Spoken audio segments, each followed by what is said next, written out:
चलिए हम लोग ट्रायगोनोमेट्री पे ही आएंगे।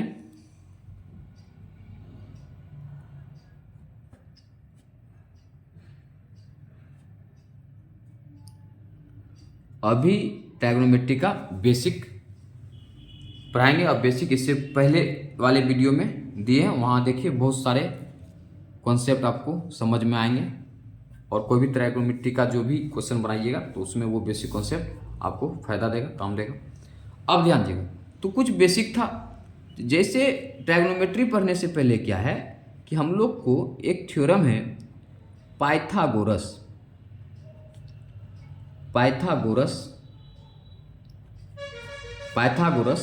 प्रमेय। तो ये पाइथागोरस प्रमेय को समझना है। तो ये पाइथागोरस प्रमेय क्या है? तो हम लोग क्लास 10th के ट्रायगोनोमेट्री से पहले ट्रायंगल चैप्टर को देखे होंगे। उसमें 6.1 6.2 थ्योरम्स है। उसमें एक थ्योरम है, उस थ्योरम को हम लोग थेल्स बोलते हैं, थेल्स प्रमेय। तो उसी थेल्स जो गणितज्ञ थे उन्हीं का शिष्य है ये पाइथागोरस, और इसने भी एक थ्योरम दिया है और उसका भी थ्योरम को हम 6.8 या 6.7 में पढ़ते हैं। ठीक है, तो पाइथागोरस थ्योरम के नाम से जानते हैं। तो पाइथागोरस थ्योरम जो है वो किस चीज पर आधारित है? तो समकोण त्रिभुज पर आधारित है। ध्यान दीजिए, समकोण त्रिभुज पर आधारित है। ठीक है, अब ध्यान दीजिए, तो पाइथागोरस थ्योरम जो है वो समकोण त्रिभुज पर आधारित है। तो अब ध्यान दीजिएगा, समकोण त्रिभुज पर आधारित है तो क्या आधारित है, किस तरीका से, क्या है, नहीं है, ध्यान दीजिए। तो ये जो ट्रायंगल है, इस ट्रायंगल को के इस साइड को हम लोग क्या बोलते हैं? इस साइड को हम लोग बोलते हैं क्या चीज? बेस। और इस जगह पर 90 डिग्री का एंगल बनता है, स्ट्रेट है। और 90 डिग्री के सामने का जो साइड होता है पता है, उसको हम लोग कर्ण या हाइपोटेनियस बोलते हैं। और इस साइड को हम लोग परपेंडिकुलर,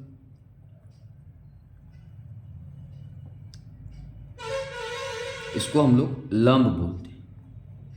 ठीक है, तो पाइथागोरस का क्या कहना था कि कोई भी समकोण त्रिभुज में जो है ये जो कर्ण है, कर्ण का जो स्क्वायर होता है वो परपेंडिकुलर यानी लंब का स्क्वायर और बेस यानी आधार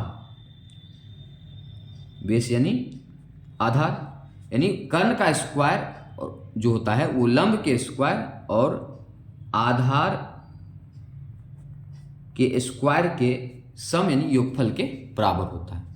तो कर्ण को हम लोग हाइपोटेनियस बोलते हैं। हाइपोटेनियस का पहला लेटर h है, यानी h स्क्वायर जो है लंब को परपेंडिकुलर बोलते हैं, तो यानी p स्क्वायर प्लस आधार को बेस यानी b, तो b स्क्वायर यानी h स्क्वायर जो होता है वो p square plus b square के इक्वल होता है, सम के इक्वल होता है। यानी कर्ण स्क्वायर जो है वो लंब स्क्वायर और आधार स्क्वायर के इक्वल होता है। तो ये जो है यही होता है पाइथागोरस थ्योरम, और पाइथागोरस ने इस थ्योरम को सत्यापित किया था।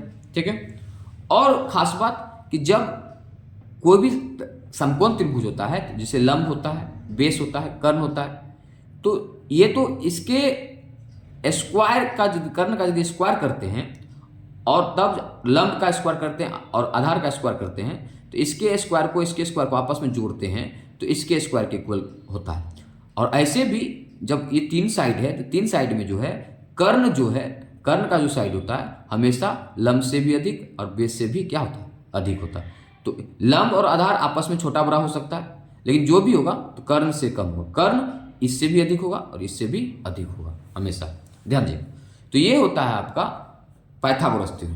तो यहाँ से देखिए, सबसे पहला अब मैथ है तो फार्मूला से ही फार्मूला बनता है। तो h स्क्वायर इक्वल टू होता है p square plus b square. तो ध्यान दीजिएगा, तो हम इस फार्मूला को ऐसे भी लिख सकते हैं, देखिए p square plus b square equal to h square.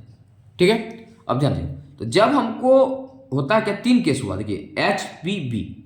तो जब भी हमको h स्क्वायर फाइंड करना होता है, निकालना होता है, मान लीजिए कोई सवाल का लंब दिया हुआ, आधार दिया हुआ, तो डायरेक्ट एच स्क्वायर, तो एच को अपनी तरफ बराबर की साइड रखेंगे और बाकी इस तरह से निकालेंगे। लेकिन जब क्या होगा, हो सकता है कि लंब और आधार में दो में से कोई एक चीज़ नहीं दिया हुआ, यानी एच दिया हुआ, पी दिया हुआ तो बी नहीं दिया हुआ, एच और बी दिया हुआ तो पी नहीं दिया हुआ, तब इस फॉर्मूला को हम इधर लिखते हैं, P square plus B square equal to H square. ये तो सही है, यही तो आप पाइथागोरस थ्योरम। तो अब मान लीजिए उसी फॉर्मूला से जैसे हमको पी स्क्वायर फाइंड करना है, तो पी स्क्वायर बराबर क्या होगा, तो एच स्क्वायर, बेस को उधर भेजेंगे तो H square minus B square होगा। यदि बी स्क्वायर फाइंड करना है, तो बी स्क्वायर फाइंड करना है तो एच स्क्वायर, तो परपेंडिकुलर को उधर भेजेंगे तो H square minus P square, इस तरीका से होता है। और स्क्वायर है सब में, जैसे H square, P square, B square, तो हमें हमेशा क्या करते हैं, पी निकालते हैं या बी निकालते हैं। मान लीजिए एक इसे बताते हैं, बी स्क्वायर बराबर S square minus P square हुआ, हमको तो बी फाइंड करना होता है, तो बी फाइंड करना होता है, स्क्वायर को बराबर के उस साइड भेजते हैं, तो बराबर को उस साइड जाता है,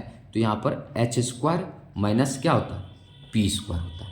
तो अब यहाँ से है क्या, देखिए दो वैल्यू होता है, प्लस माइनस होता है, लेकिन यहाँ पर प्लस माइनस तो लगाएंगे ही, लेकिन यहाँ पर बेस हाइट निकाल रहे हैं तो हमेशा प्लस ही वैल्यू लेते हैं, सिर्फ प्लस का लेंगे, तो B equal to H square minus क्या चाहिए, पी स्क्वायर। तो इस तरीका से हम लोग फाइंड करते हैं, ठीक है। और इस टॉपिक